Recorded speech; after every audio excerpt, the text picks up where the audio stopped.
February 2nd, 1943. The German Sixth Army capitulated. Its combat operations ceased. A logistical crisis of unprecedented scale began. The landscape was a frozen necropolis, crushed ruins and smoking craters under an empty sky.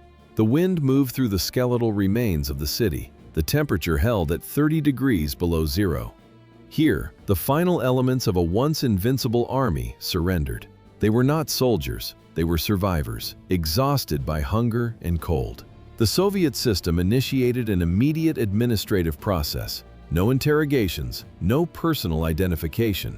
Men were sorted into columns, then loaded onto sealed trains. 91,000 men, the equivalent population of a mid-sized European city, an entire demographic absorbed by a system without generating a paper trail. The trains moved out, dispersing them across a vast network of camps. Their names were not recorded. Their final destinations were not documented. In German archives, the records of these men simply stopped. Before the Sixth Army vanished from official records, its command structure disintegrated. The system's head was severed first. January 31st, 7:30 in the morning. Soviet Lieutenant Laskin descended into the command bunker. He found the German commander seated, flanked by General Arthur Schmidt and his staff. They were silent, expectant. Laskin's statement was purely procedural. "You are prisoners of the Red Army." Paulus did not respond. He simply handed his pistol to an aide, a formal act of submission. The night before, Hitler had promoted Paulus to Field Marshal. This was not an honor. In Prussian military tradition, no officer of this rank had ever surrendered. Statistically, it was a demand for suicide, a tacit directive to die. Paulus refused. He became the first field marshal in German history to be captured by an enemy. The ideological cornerstone of the officer corps had fractured. The news reached Hitler's headquarters during lunch. Albert Speer was present. An aide delivered the report. The Fuhrer listened without expression. Then, he silently dropped his spoon into his bowl of soup. Even before the formal surrender, the Sixth Army had ceased to function as a military organism. The command vertical had fractured. The body was now failing. Why did discipline disintegrate before the official capitulation? The answer was not ideological, it was logistical. By mid-January, the failure of the last breakout attempt confirmed the encirclement was absolute. The Luftwaffe air bridge, the Army's only lifeline, became a statistical failure. The required 700 tons of daily supplies never materialized. Deliveries rarely exceeded 100 tons. The planes brought mockery instead of ammunition. They dropped cartons of spices in empty boxes. This logistical vacuum created an authority vacuum. The chain of command dissolved. Intermediate officers stopped obeying orders. Some shot their own men for insubordination. Others fired into the air, simulating a resistance that no longer existed. In the ruins, single dry gunshots echoed, not combat, suicides. On January 28th, Soviet General Vasily Chuikov documented the change. Despair replaced discipline. A new state had been reached. His report noted the desperation of the enemy, but it also noted the absence of structured fighting. It was the silence of total systemic collapse. The systemic collapse was not a failure of command. It was a failure of biology. The organism itself was shutting down. An artillery officer's diary, recovered from the rubble, documents this physiological process. "We only resisted death," he wrote. "Men died sitting down, without a sound. Contact with the frozen ground accelerated hypothermia. The human body loses thermal energy 25 times faster when pressed against frozen earth. Crying also died. The ground was too hard for burial.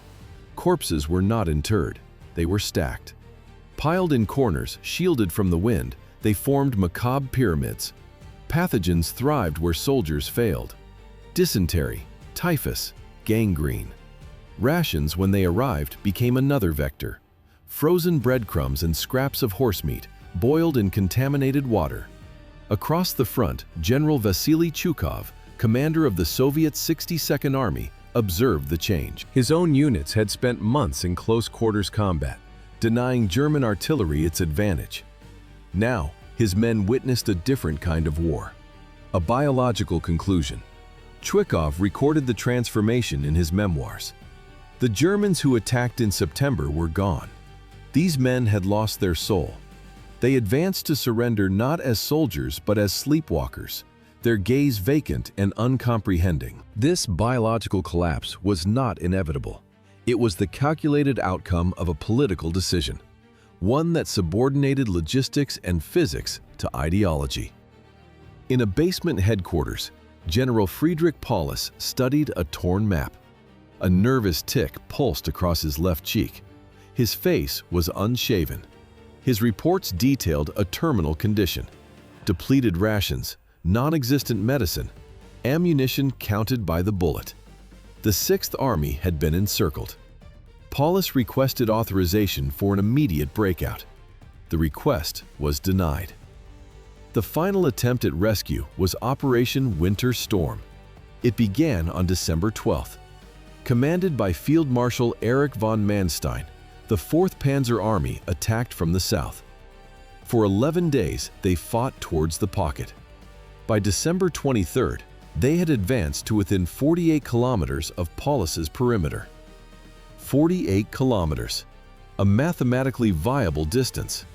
But Soviet resistance intensified, forcing the relief column to a halt. Manstein sent an encrypted signal to Paulus. It was a subtle but clear authorization to defy Hitler's order, to save his army. Paulus received the coded message. He refused to issue the order to break out. Paulus's refusal to break out was a tactical decision, but the strategic outcome had already been determined. It was set by Soviet generals Georgy Zhukov and Alexander Vasilevsky. The plan was codenamed Operation Uranus. Its objective: the complete encirclement of the German Sixth Army. How did over 1 million Soviet soldiers assemble undetected? The strike was not aimed at the German core. It was aimed at the flanks held by Romanian and Hungarian troops. These units were under-equipped. Their motivation was low. The Soviet command knew this. On November 19, 1942, the offensive began. A massive pincer movement from the north and south of Stalingrad. An army that had spent 6 months failing to take one city was now trapped in 76 hours. The November offensive sealed the army's fate for February. Soviet spearheads met at the town of Kalach, 60 kilometers west of the city. For the survivors of the Kalach encirclement, the end of combat was not salvation. It was a transfer. From a mobile battlefield to a static center of biological decomposition, the Beketovka camp.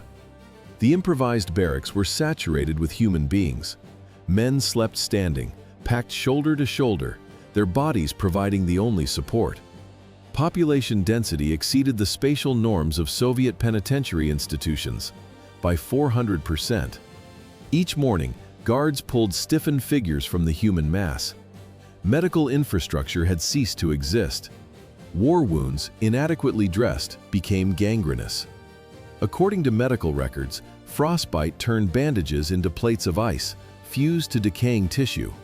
To remove them was to tear away flesh. Amputations followed. A Soviet officer documented the state of the prisoners. They are tense masks over bones. The atmosphere inside was a chemical compound of gangrene and excrement. The stench was unbearable. Sanitary conditions were non-existent. Dysentery and typhus became the primary agents of attrition. Some men simply walked out of the barracks. They sat down in the snow and waited for the process to conclude. The collection point at Beketovka was a terminal, but the journey itself was an instrument of attrition, a process where death was administered by dysentery and by human hatred. A captured Romanian soldier provided a sworn statement. A Soviet officer tore the jacket from his back. "My brother died in this place," the officer explained. "You will live, but you will feel what he felt."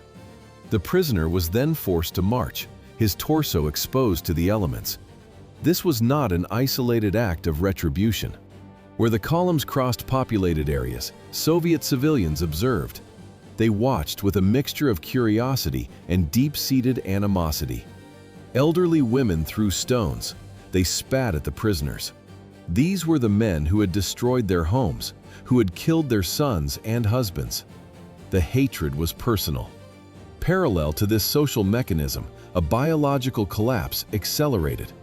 Overcrowding and a total lack of sanitation created textbook conditions for epidemics. Dysentery and typhus became systemic killers. The guards developed a crude methodology for triage. They carried long wooden sticks. With these, they would poke the mounds of bodies in the morning, the dull thud separating those who were still alive from those who were not. Soviet patrols kept an approximate ledger of the dead. 17 corpses were recorded by the side of the road. 34 were counted at a single stream crossing. By one small forest, the official tally was 8. Beyond the sporadic violence of civilians, a more systemic threat emerged from within the columns. The escorts themselves began to dismantle the prisoners' survival. They stole their meager portions of black bread. The Soviet logistical system was not configured to process 91,000 captives. This failure cascaded down to the individual guard. The calorie deficit among the escorts meant prisoner rations were structurally doomed to appropriation. Any distribution of food was arbitrary. The decision to share or to steal belonged to men who were themselves starving. Thirst became a secondary, paradoxical torment. The only available resource was snow. Yet, consuming it in sub-zero temperatures forced the body to expend critical energy, accelerating dehydration. It accelerated death. This process erased all former hierarchy. The guards were a composite force. Some were teenage recruits, others were hardened veterans. In the marching columns, their cruelty or compassion became a new form of authority. Decorated veterans of campaigns in France and Poland stumbled alongside raw conscripts. Before the biological imperatives of cold and hunger, all ranks became equal. A lost boot was a death sentence. Men wrapped their feet in newspaper, cardboard, scraps of uniform. In the extreme cold, this ersatz material froze. It adhered directly to the skin. The result was a permanent, painful fusion of tissue and debris. This was the new physical reality for 91,000 men. On February 2, 1943, the final German surrender initiated the marches. Germans, Romanians, Italians, Hungarians, all became part of the same column. The biomechanics were unforgiving. Marching through deep snow at -20 degrees Celsius demanded a caloric expenditure of up to 6,000 calories per day. Prisoner rations provided less than 300. The deficit was absolute. The sound of the wind erased the sound of the collapsing.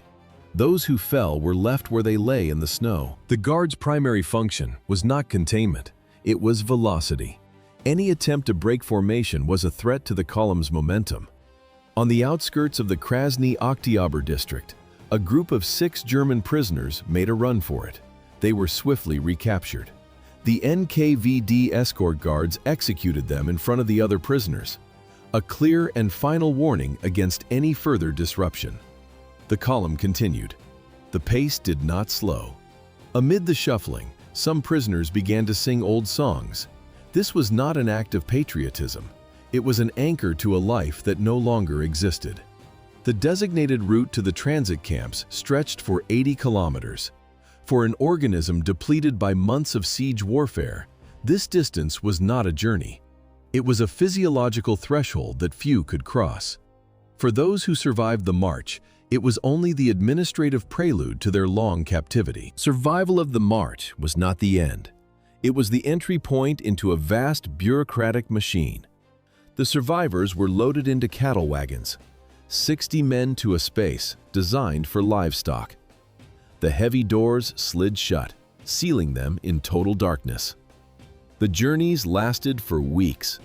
Inside, without heat or ventilation, the air grew stale, then suffocating. Upon arrival, guards unsealed the doors to find bodies frozen solid in the corners of the wagons. No precise record was kept. This was the mechanism of GUPVI, the main directorate for affairs of prisoners of war and internees. Formally established in 1939, it operated under the control of the NKVD, yet was distinct from the Gulag. Its purpose was different. This system would process over 3 million prisoners from Axis nations, converting them into a massive labor resource. They were no longer soldiers, they were an inventory item. By 1943, GUPVI's network was immense and hierarchically classified. Frontline transit camps fed into regional distribution hubs. From there, men were sent to permanent production camps or specialized hospitals. The sorting began immediately. NKVD officers started the ideological classification of every captive. 80 years later, the earth is still being excavated. A spade strikes frozen soil, fingers clear away the dirt. A metal disc is extracted. The sound is sharp, distinct. This search for the missing contrasts with the fate of their commanders. By 1946, the special camp at Suzdal was closed. Its privileged inmates, the captured German general staff, were processed for repatriation. Some, like Walter von Seydlitz, integrated into the new administration of the German Democratic Republic. Others, like Field Marshal Paulus, lived out their lives as marginal figures in the GDR. Their war was over. But where did Paulus's army disappear after February 1943? The answer is not in military archives, it is buried in the ground. Mass graves, stretching thousands of kilometers from the Volga River deep into Siberia. For hundreds of thousands of enlisted men, surrender was not the conclusion. It was the beginning of total erasure. Identity was systematically stripped. The physical body was the final record, and then even that was lost to the landscape. The war did not end for them. It simply vanished. Most would never be identified. In 1944, a directive from Stalin shifted Soviet policy. The state required labor for post-war reconstruction. Special labor battalions were formed. Rations were increased, and violence was partially curtailed.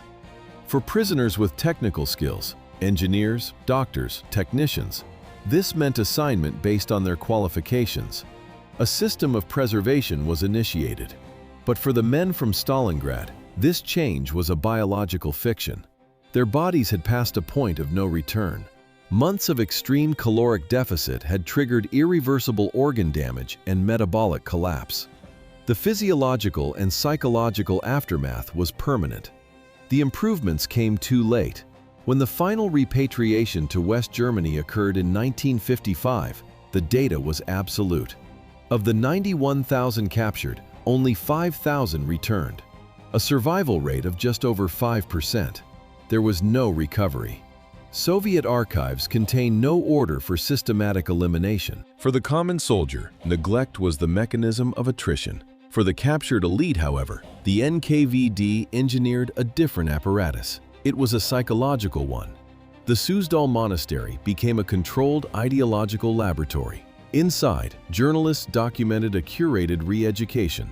There were readings of Goethe. Catholic masses were officiated by prisoner priests. Every event was photographed, designed to project a singular message: the birth of a new anti-fascist Germany. The primary subjects were Field Marshal Friedrich Paulus and General Walter von Seydlitz. Their compliance was the core of the experiment. This curated reality was weaponized. The committee's statements were recorded and prepared for mass distribution. The content was then broadcast via high-powered loudspeakers directed at German lines. A technical process of psychological warfare. The broadcasts were a direct transmission from the monastery to the trenches. The paradox was the system's core function. The architects of these messages were provided amenities. The recipients, if captured, entered a system with a near-total mortality rate. The Suzdal camp itself would not be closed until 1946. Before then, Soviet aircraft dropped thousands of leaflets with the general's words over German positions. How does a field marshal betray his Führer? The NKVD required months of calculated isolation, and one piece of intelligence from Berlin. Friedrich Paulus, the first German field marshal to surrender, was a figure of unique symbolic value. He initially remained aloof from any anti-fascist activity. He resisted. In his monastic cell, Paulus was a subject of constant observation. He translated the works of Marx. He read Engels. He walked the monastery corridors alone, silent. The only sound was the Gulkaya echo of his own footsteps on stone. For months, this was the routine. Then, in 1944, the pressure vectors converged. The definitive catalyst was a report from Berlin. The Gestapo had targeted his family. The silence broke. Paulus made his first public statement against Hitler. In a radio broadcast, he denounced the war as ideological madness. He denounced the Führer as a criminal. The impact was immediate. Soviet propaganda amplified the psychological blow across the entire front. The Wehrmacht responded, officially branding Paulus a traitor. His transformation was that of a broken man, not a convert. Before Paulus's public capitulation, another front had already opened, not in the trenches, but inside the monastery walls. An ideological war. In July 1943, General Walter von Seydlitz-Kurzbach, former commander of the 51st Army Corps, acted. With Soviet authorization, he founded the National Committee for a Free Germany, the NKFD. Its stated purpose: using the voices of German generals to broadcast anti-Nazi propaganda to the Wehrmacht. From the perspective of Third Reich military law, these actions constituted high treason. The officer corps fractured instantly. The prison became a battleground of loyalty. Generals like Schmidt and Strecker saw the committee as a betrayal of their oath. An internal NKVD report documented the schism, noting the collaborationist corps, led by von Seydlitz, and the observant, non-intervening posture of Paulus. The hallways were now hostile territory. Discussions during meals escalated. Groups formed based on allegiance. Arguments gave way to physical confrontations. Officers who joined the committee were branded traitors. Generals loyal to the Reich refused to share a table with them. This ideological fracture was not accidental. It was the calculated outcome of an unprecedented psychological experiment, an operation engineered by NKVD officers and the German-born translator Alexander Blank. The methodology inverted Gestapo protocols. It relied on psychological conditioning, not physical coercion. The daily routine was meticulously structured: scheduled meals, exercise, access to Soviet newspapers. The caloric intake was sufficient. The menu included fresh bread and quality tobacco, scents entirely alien to the starving Sixth Army. Cooperation yielded supplementary rations. Control was absolute, but discreet. Respect was a tool. Generals retained their uniforms, a privilege designed to preserve a facade of dignity while dismantling their ideological core. This environment was a data acquisition matrix. Translators facilitated long, open-ended discussions. The German officers debated strategy. They quoted Clausewitz, attempting to rationalize their defeat within their own military doctrine. The translators listened. They documented shifts in opinion. Every word was recorded, analyzed, and categorized, forming a detailed psychological profile of each captive. Paulus retreated into reflective silence. Others, like General von Seydlitz-Kurzbach, became vocal. The objective was not interrogation. It was the identification and cultivation of assets for use against the Third Reich. According to official protocols, physical violence was systematically excluded from the camp's methodology. While their soldiers faced annihilation, the architects of the defeat were granted sanctuary. This experiment in psychological conditioning required a unique physical environment. Its location, the Spaso Efimiev Monastery in Suzdal. Here, Field Marshal Paulus and the other generals of Stalingrad were installed in Camp Number 160. The facility bore no resemblance to a standard prisoner of war camp. They occupied individual rooms, not mass barracks. The cells had intermittent heating and beds with clean sheets. A library was made available, as were newspapers. But why were these prisoners allowed to keep their generals' uniforms? This was the primary stage in cultivating a propaganda asset. The preservation of status was a tool, not a privilege. Every element of the environment was calibrated for observation and manipulation. The physical separation from their men was absolute. The architectural isolation was total. The psychological separation was just beginning. They were permitted to retain their full military uniforms and all officer insignia. For the officer class, there was preservation, but for the 91,000 other men captured at Stalingrad, there were no such privileges, only statistics. During the winter of 1943, daily mortality in camps like Saparovka and Zilovo exceeded 10%. This rate meant the theoretical annihilation of a camp's entire population in just 10 days. Of the 91,000 prisoners taken, a mere 35,000 survived the initial transport. Within 6 months, half of those survivors were also dead. This reality was concealed. Soviet authorities constructed a facade of humane treatment for international observers. In designated camps, they organized cultural clubs, choirs, theatrical performances. This curated image reached only a carefully selected minority. For the vast majority, the reality was Tambov, a relentless struggle against the cold. Prisoners slept huddled together, a desperate attempt to conserve body heat. In the process, individual identification was lost. The dead were not buried. Corpses were stacked in piles, awaiting the spring thaw for mass burial. For those who avoided the unmarked graves, a different logic applied, a utilitarian calculus. The Soviet system categorized survivors based on their professional skills, distributing human capital across specialized camps. Architects and engineers were concentrated in Krasnogorsk. Their assignment? Design the reconstruction of war-torn Soviet cities. Musicians and artists were sent to Oranki, forming orchestras for state propaganda.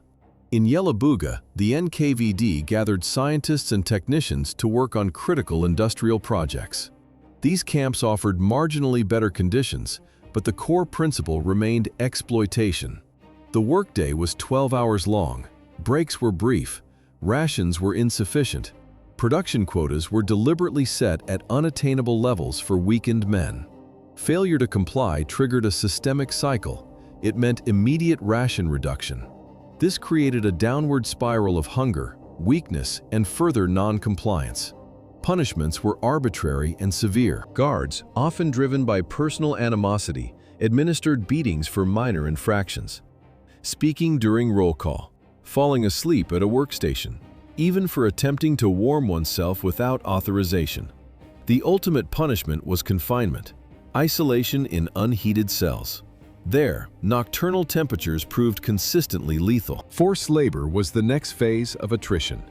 To manage the workforce for its vast industrial projects, the state implemented a rigid 5-tier medical classification system. This was a technocratic solution to a logistical problem. Prisoners were deployed across the Soviet Union, to the Volgo-Don complex to salvage sunken machinery, to the frozen taiga of Siberia to lay down new railway lines. The labor was severe, the conditions extreme. Amid the Siberian frost, the work was punctuated by the sharp clang of pickaxes and shovels striking frozen ground. Every prisoner was documented and assessed according to their physical capacity. A system of 5 categories was established. Category 1 signified a subject fit for the most strenuous work: heavy construction, mining, logging.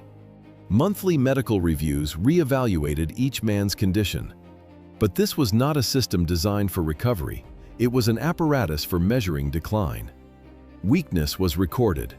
Downgrades were routine. This initiated a lethal feedback loop. A lower classification meant a smaller food ration, which in turn guaranteed accelerated physical collapse. The process was systematic. It culminated in a formal reduction to Category 3. A decline in physical status became a biological death sentence. For the weakened, the spring of 1943 unleashed epidemic disease. Survival, for a time, necessitated inter-ethnic cooperation. Hungarians with agricultural backgrounds identified edible flora to supplement meager diets. At the Novocherkassk camp, a coalition of German, Romanian, and Ukrainian prisoners devised a system. The strongest performed labor for the sick, redistributing the rations earned. This fragile order could not last. It collapsed under total sanitary failure. The human body louse, Pediculus humanus humanus, proliferated. Prisoners spent hours attempting delousing. It was futile. The constant maddening itch became a new form of torture. Chronic dysentery became endemic. The physically depleted often defecated where they slept.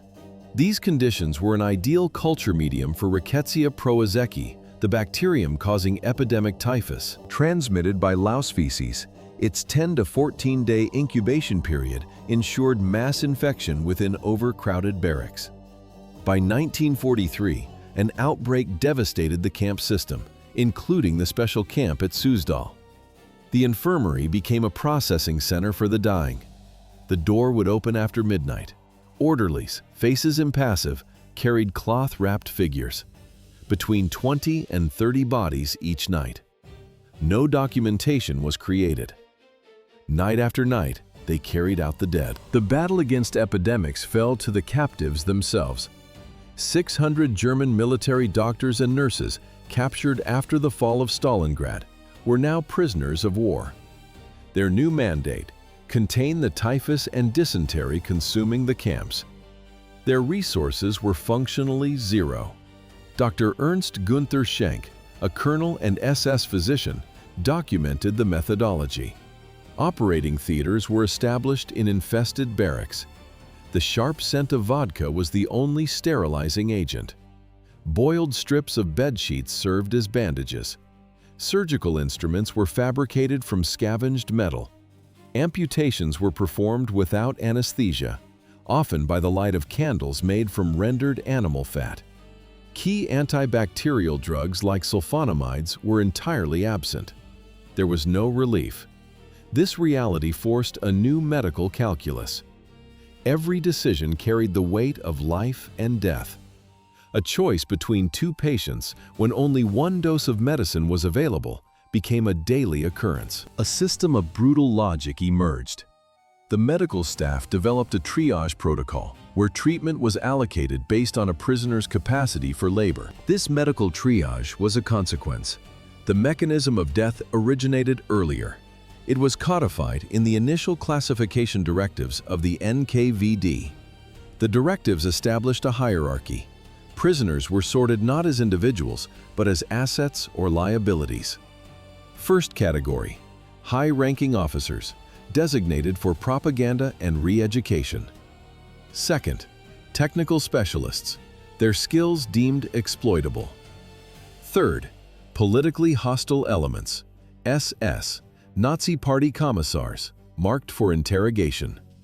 Fourth, the rank and file, a vast, expendable majority.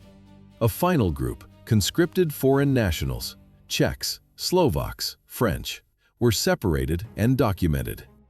An NKVD officer scans the line of men. He checks a document. He points. Left. Right. For most, the destination was not a special facility. It was a transit camp. Beketovka. Tambov. Here, prisoners slept in pits dug into the frozen earth, covered with tarps. The rations were a formula for systemic attrition. Black bread, frozen hard as stone, boiled cabbage, uncooked oats. The caloric value was a fraction of what was needed for metabolic survival, physiologically incapable of sustaining a human body against sub-zero temperatures. But for the first category, a different path was designated. Camp 160, Suzdal, an ancient Orthodox monastery 200 kilometers from Moscow, converted into a high-security facility. Alexander Blank, a Soviet officer and translator assigned there, documented the result of this sorting. He observed no hatred in the captured officers, only a profound resignation. They had crossed a physiological and psychological threshold. Scurvy cracked their lips and loosened their teeth. Beriberi attacked the nervous system, a definitive marker of total exhaustion. They no longer believed in anything. The instinct for self-preservation had failed. Among the prisoners, some simply ceased to eat. The real cost of the Eastern Front was calculated not in 1945, but a decade later. A divided Germany had to politically process the survivors. The men from Camp 160 in Suzdal, the remnants of Camp 27 in Siberia. For them, survival was only the beginning. 2 states, 2 systems. In West Germany, the process was bureaucratic. It was channeled through organizations like the Heimkehrerverband. A former prisoner enters a government office. A clerk pushes a stack of documents across the table. The rustle of freshly printed state forms replaces the memory of the camps. A signature here, a date there. Trauma converted into a pension claim. In East Germany, the process was ideological. A former soldier stands before a party committee. He is not a claimant. He is a subject of re-education. His public repentance is required. His loyalty must be proven. But before becoming political pawns in the 1950s, these men had to physically survive the return journey. By 1955, the German Democratic Republic had integrated hundreds of thousands of repatriates. They were absorbed into the socialist apparatus. Former Wehrmacht soldiers became compliant workers and party functionaries. The Ministry for State Security, the Stasi, monitored this integration with meticulous precision. Each file was a record of successful political conversion. The two Germanys did not treat the trauma. They repurposed it. In the West, it was a social problem to be managed through legal aid and vocational training. A potential political threat neutralized by bureaucracy. In the East, it was a narrative to be controlled. A soldier's past was erased. In its place, a public testimony of his socialist re-education became the price of his new citizenship. The political fracturing of the nation had a domestic parallel. A systemic failure was underway within the German family itself. They awaited the return of a husband, a father. What arrived was a biological duplicate with a voided memory. Historian Frank Bies documented one such case from 1949. An officer's wife, Martha Hildebrandt, described the man who returned. He had her husband's face, but he did not speak. He barely ate. He flinched at any sound. This was a pattern, not an exception. Across post-war Germany, the divorce rate reached statistical highs, as a generation of women who had sustained the war economy could not reconcile their earned autonomy with the return of silent, broken patriarchs. The social fabric had been irreparably severed.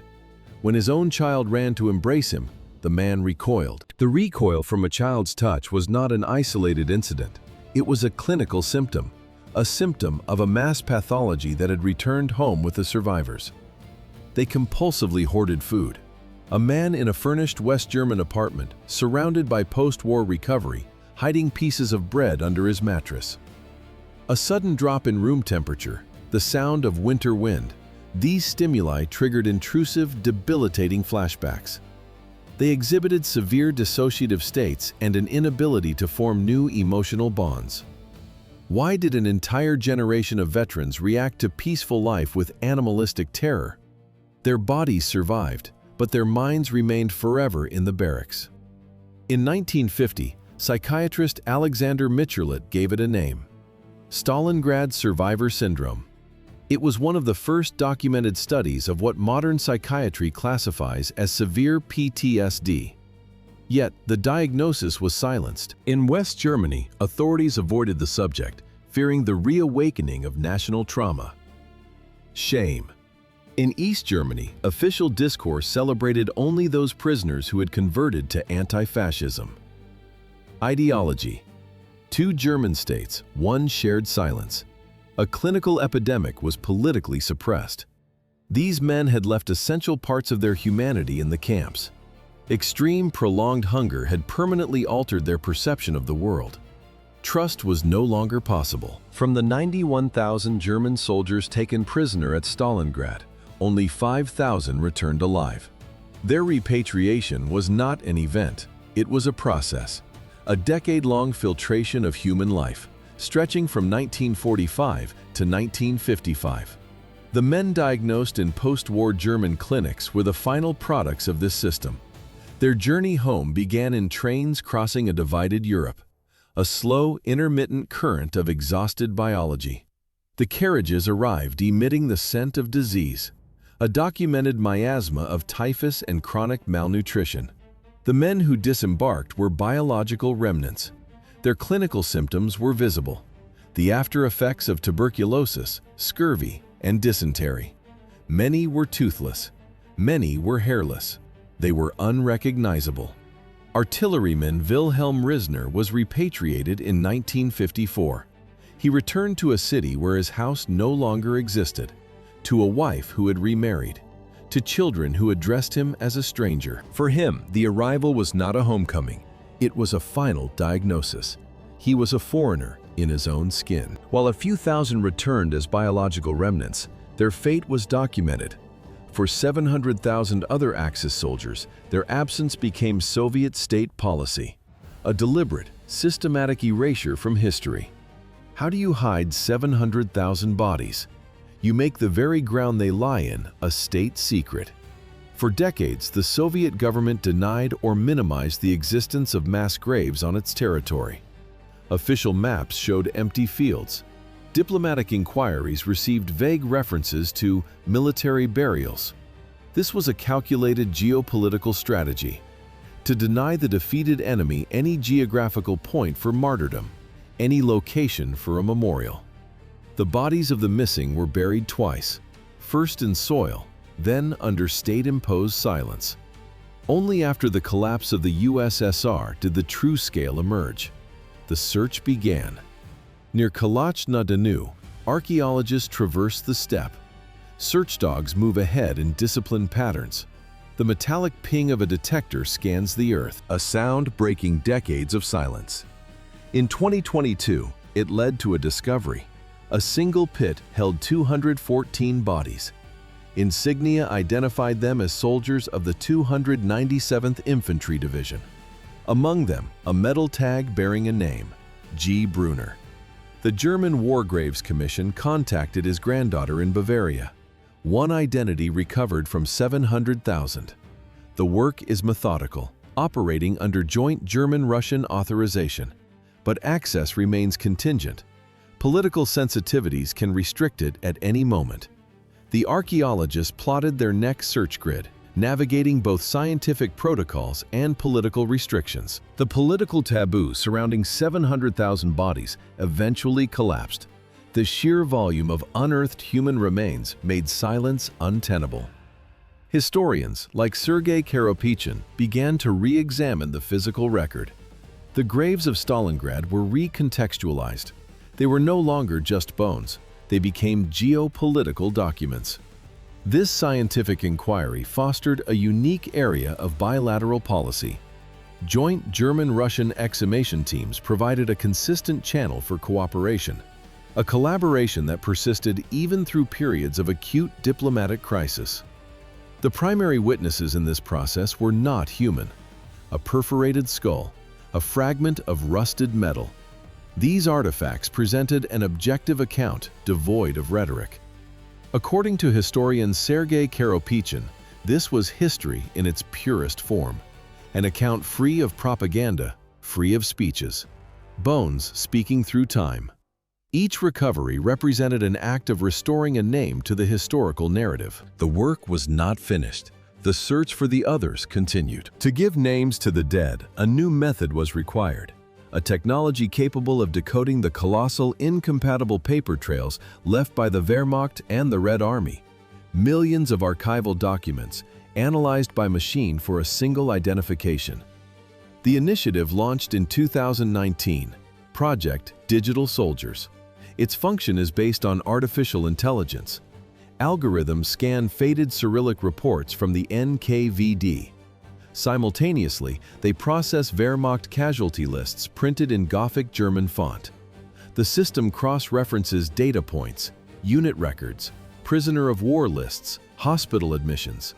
This is the cold light of monitors, displaying thousands of digitized documents. The AI conducts a comparative analysis that would require decades of manual labor for human archivists. The system finds connections. It establishes identities. One identification was a soldier named Heinrich, missing since 1943. The AI linked his record to an object recovered from a mass grave, a ring with his initials. His sister was Erika Voss. At 87 years old, she had no information about his fate. In 2020, the ring was returned to Erika Voss. Digital intelligence led to physical ground. The search moved from data archives to Russian soil. In 2018, excavations began in the Angarsky district, near the former battlefield of Gorodishche. From the black mud, a single object, a gold dental plate, engraved with initials. It belonged to Wolfgang Geringer. He was a soldier of the 76th Infantry Division, a unit systematically annihilated at Stalingrad. His identification was confirmed in 2021. Archaeologist Thomas Mueller documented the site's industrial scale. The remains were layered, helmets embedded in earth, bones marked by fire. In the dirt, rows of soldiers' boots stood aligned. A ghostly procession. The burial pit was 130 meters long. Inside, the remains of 1,837 German soldiers. After 78 years of uncertainty, Geringer's family received notification. His granddaughter, who never knew him, traveled to Russia for the reburial ceremony. Physical artifacts can provide identification, but this is the exception. For tens of thousands, the only remaining signature is genetic. A process of systematic data collection began in 2005. The War DNA Project established a dual repository system, one for bone fragments from battlefields, another for reference samples from descendants. The scientific challenge is immense. Decades of subterranean exposure degrade genetic material. Forensic specialists target mitochondrial DNA. It is transmitted through the maternal line, and it is exceptionally resistant to decay. This makes mtDNA the primary tool for investigating mass atrocities globally. The procedure involves extracting degraded maternal line markers from bone tissue. Where possible, Y chromosome profiles are also isolated to trace paternal lineage. Computer algorithms then execute the comparison. Genetic profiles are cross-referenced against a vast digital archive. This database now contains more than 50,000 family reference samples. Before geneticists can extract a signature, archaeology must locate a grave. The search has evolved. Drones move silently over the Volgograd steppe. Their thermal sensors register faint heat anomalies on the ground below. The source is organic decomposition, decades old. Ground-penetrating radar, or GPR, then scans the marked sectors. It sends electromagnetic waves into the earth, mapping subsurface disturbances. Bone, metal, disturbed soil. The chaotic battlefield becomes a forensic grid. This new methodology is led by specialists like Dr. Andrei Sokolov, director of the Volgograd Center for Forensic Anthropology. For his teams, each excavation is treated as a historical crime scene. Strict forensic protocols are mandatory. The precise three-dimensional position of every artifact and remain is documented. Each layer of earth is an entry in a case file. Since the collapse of the Soviet Union, these investigations became joint operations. Russian teams work alongside German counterparts. A key organization is the Volksbund, the German War Graves Commission. The Volksbund provides critical funding and archival expertise for these joint expeditions. But the joint expeditions unearthed more than the casualties of battle. They found evidence of a different kind of death. Systematic, state-sanctioned. Since the 1990s, forensic teams made consistent discoveries. Skulls with single, clean entry wounds at the base. Hands bound with wire. Bodies with no signs of combat trauma. This was not the signature of warfare. It was the signature of execution. The physical evidence pointed to the archives, specifically the archives of the NKVD. Declassified documents revealed a clear protocol. Summary executions of prisoners of war. This practice was legitimized by a bureaucratic loophole. The Soviet Union had not signed the 1929 Geneva Convention on the treatment of POWs. Therefore, for the NKVD, these men had no legal status. They were not prisoners, they were targets. In 2001, a specific report surfaced. It detailed the execution of 127 German prisoners. The official charges: sabotage, resistance, and proven crimes against civilians. The order was a simple document. It bore the signatures of a political commissar and 2 local NKVD officers. Today, new construction and vegetation cover many of these unmarked execution sites. The evidence of specific executions was easily absorbed. It vanished into a much larger, state-sanctioned process, the industrial-scale disposal of the entire German Sixth Army. After the final surrender, Soviet authorities faced a monumental sanitary problem. Tens of thousands of bodies littered the city and its surrounding ravines. The extreme cold of the 1942-43 winter had preserved them. The ground was frozen solid. The cleanup operation was methodical. It was depersonalized. Burial teams loaded the frozen corpses onto wooden sleds. The sound was a sharp, brittle cracking of limbs. Colonel Andrei Grechko, overseeing the task, reported the grotesque reality of the work. Some bodies were frozen in place, still standing, still clutching their weapons. This was not a burial, it was a clearing operation, an act of logistical necessity. Improvised mass graves were designated, bomb craters, anti-tank ditches, the cellars of collapsed buildings. Trucks and sleds deposited their cargo. The bodies were stacked in layers, separated by frozen earth and quicklime. The use of quicklime was a standard epidemiological protocol. Its purpose was to accelerate decomposition and prevent the outbreak of typhus and cholera when the snows melted. Identification was an exception. The goal was sanitary clearance. The daily quota was 100 to 300 bodies. In the future, their trauma would be archived in virtual reality. But in the 1950s, repatriated soldiers were met with blind psychiatry. They presented with paranoia, flashbacks, and hypervigilance. The medical establishment offered no diagnosis. No framework for what would later be termed post-traumatic stress disorder existed. The symptoms were logged as personal weakness, a systemic administrative error. The two Germanys processed the returnees through opposing political protocols, a divided response to a shared condition. The case of Win Miller, repatriated in 1955, demonstrates the gap. He was institutionalized after episodes of mutism and paranoia. His daughter recalled him sleeping with his back to a wall, a knife under the pillow. She described moments of total stillness, an immobile gaze with eyes wide open in the dark.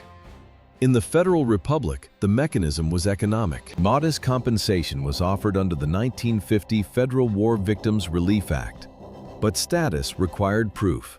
This meant litigation, often for years. The German Democratic Republic offered a different transaction. Housing and health privileges were exchanged for political participation. Testimonies in German Soviet friendship circles, validating the state's narrative. In the East, the state granted apartments for loyalty. In the West, the courts demanded proof of injury. While the first survivors negotiated German bureaucracy, Chancellor Konrad Adenauer pursued the many still held captive. In 1955, he traveled to Moscow. Direct negotiations with the Soviet leadership. A final agreement was signed. The sound of freight trains returning from Siberia was the sound of a diplomatic victory. But why did the Soviet Union need to hold prisoners of war for a full decade? The answer was economic calculus. The mines of the Urals and the Donbass required a continuous, expendable workforce. The prisoners were no longer soldiers. They were a state resource for reconstruction. Their assignments were physical and direct. Clearing minefields, dismantling urban rubble. They were units of labor in a centrally planned economy. This system had been in place for years. The first repatriation occurred in 1946. It was not an act of mercy. The group consisted of the terminally ill. Beginning in 1948, gradual releases followed, a slow trickle under international pressure. The numbers document a decade of attrition. From 91,000 prisoners captured in 1943, the survival rate was approximately 2%. The final transport in 1955 carried only 2,000 men. For decades, the historical record on the Stalingrad survivors was functionally sealed. Their experiences were excluded from official discourse. This institutional silence was a direct consequence of Cold War geopolitics. The change began in the 1990s. The geopolitical disintegration of the Soviet Union resulted in the opening of its state archives, an informational breakthrough. For the first time, memory could be cross-referenced with documentation. Public perception shifted, driven by new data. The 1993 documentary, Stalingrad Dahaima, was a primary result. Then came the 2002 exhibition, Gefangen in Russland. These events provided a formal platform for testimony. The words of Karl-Heinz Frick, a survivor of Kataganda, were catalogued. The writings of Friedrich Klemm, captured at 18, released at 29. He documented that more of his comrades died after the war than during it. Not from combat, but from a systemic failure to reintegrate. Their personal accounts became historical artifacts. Diaries, letters, and improvised notebooks were transferred from archival boxes into public display cases. Parallel to the archival processing in Germany, the city of Volgograd served as a different kind of repository, a physical, geological tomb. 35,000 Soviet soldiers are interred directly beneath Mamayev Kurgan. This number is equivalent to the entire population of a small European city, concentrated under a single geographic point. The bodies lie in layered deposits, fused with the hill itself. Above them, the Motherland Calls monument dominates the skyline. Its 33-meter sword, forged from stainless steel, cuts the air. The blade alone weighs 14 tons and visibly vibrates in the wind. The structure descends from the statue to a circular rotunda. Inside, an eternal flame burns directly over the mass grave. The monument's immense concrete foundation is therefore not just symbolic. It is a functional compression seal. These soldiers were never exhumed. No individual graves were dug. They remained under the earth. But the 35,000 bodies under Mamayev Kurgan were only the Soviet component. The German dead required a separate, distinct spatial architecture. The solution was a diplomatic framework, finalized in 1999. The Rososhka German War Cemetery was established. A precise location, 37 kilometers from Volgograd. Its design was a geopolitical statement. An adjacent Soviet cemetery was simultaneously restored. Between them, a calculated void, a neutral strip of land that architecturally mirrored the no-man's land of the front line. Reconciliation was codified into spatial demarcation. This structure enabled new protocols. Official delegations from both nations began holding joint ceremonies. Yet the primary shift was non-governmental. Descendants of soldiers from both sides started to arrive. Marina Sorokina, whose ancestor defended the city. Ernst Weber, grandson of a missing German soldier.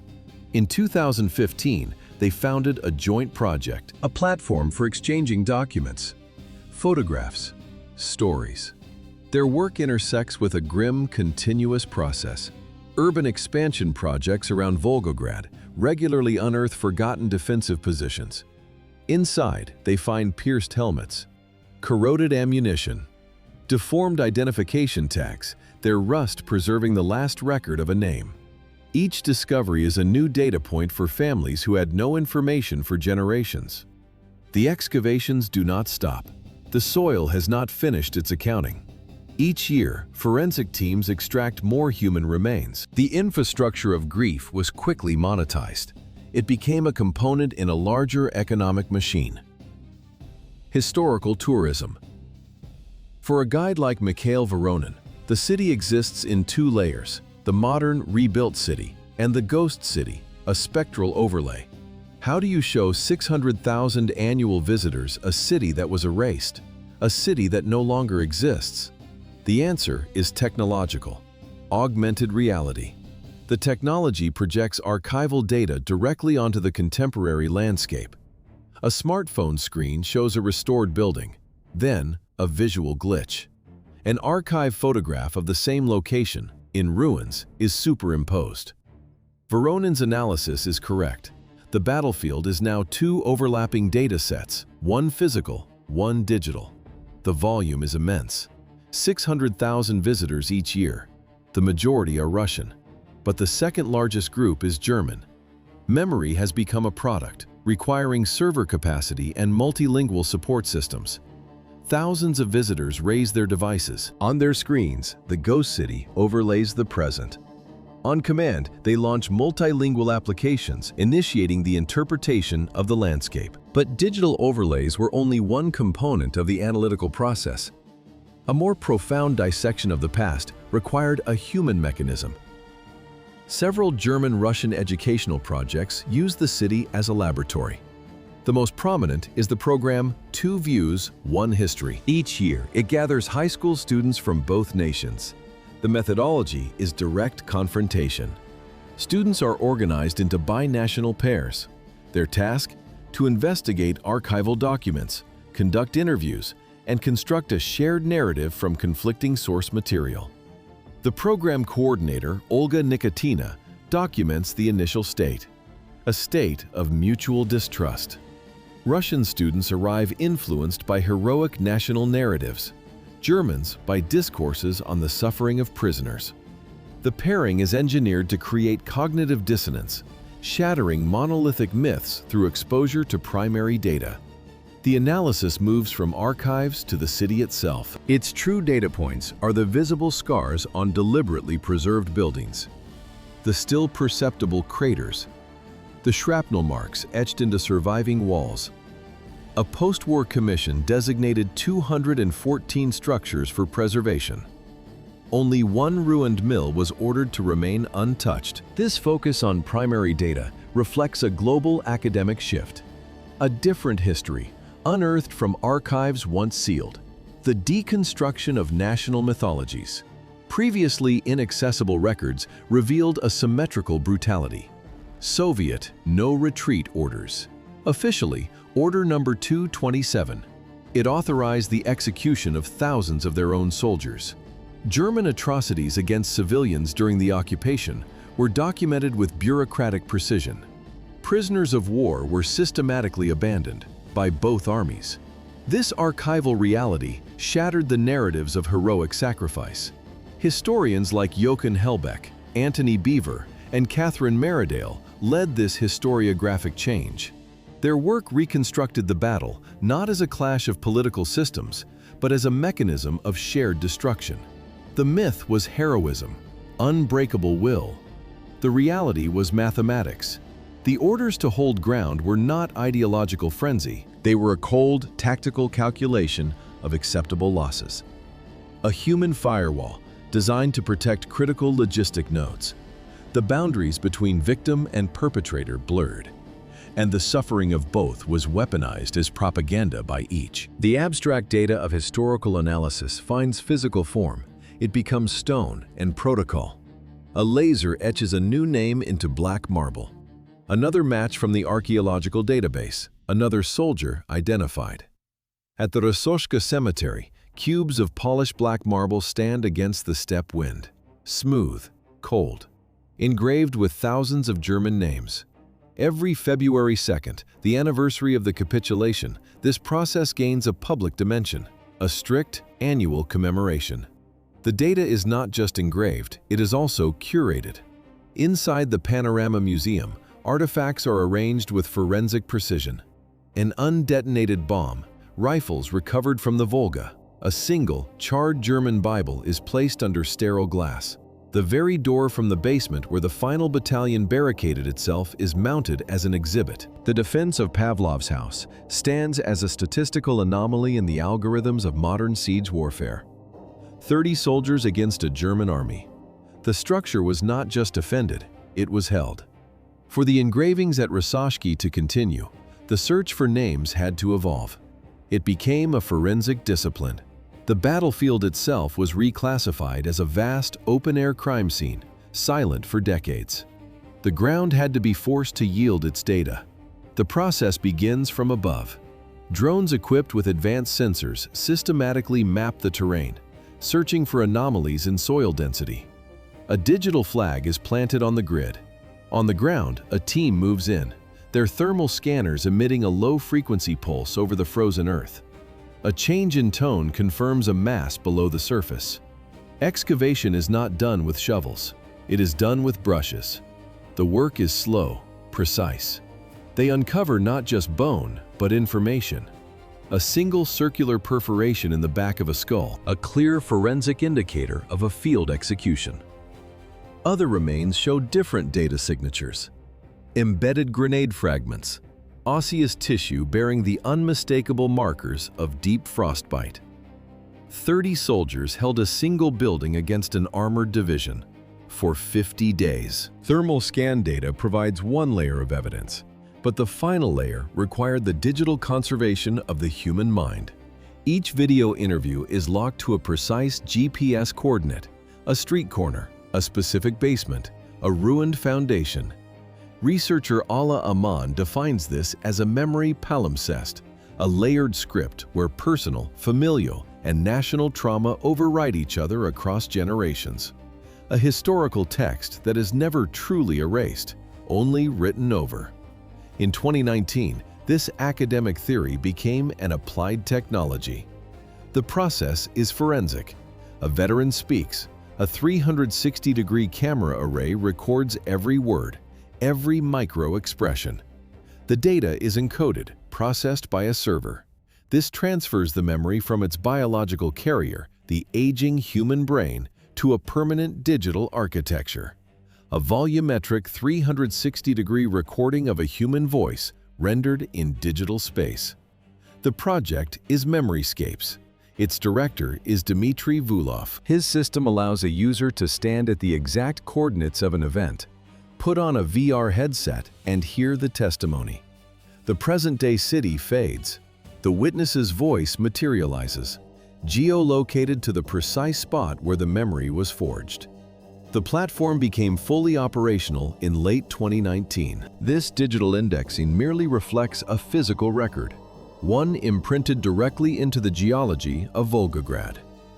The Nazi war machine was an engineering project. At Stalingrad, it reached its absolute structural limit. Logistical exhaustion. Winter. Unyielding resistance. The system did not bend. It shattered. The organic byproduct of this collapse was immense. Hundreds of thousands of bodies, unburied, decomposed into the soil, fundamentally altering its chemical profile. Modern Volgograd stands on this altered foundation. Its structures are physically integrated with human remains. This is not a memorial metaphor. It is a geological fact. The city is built on bone.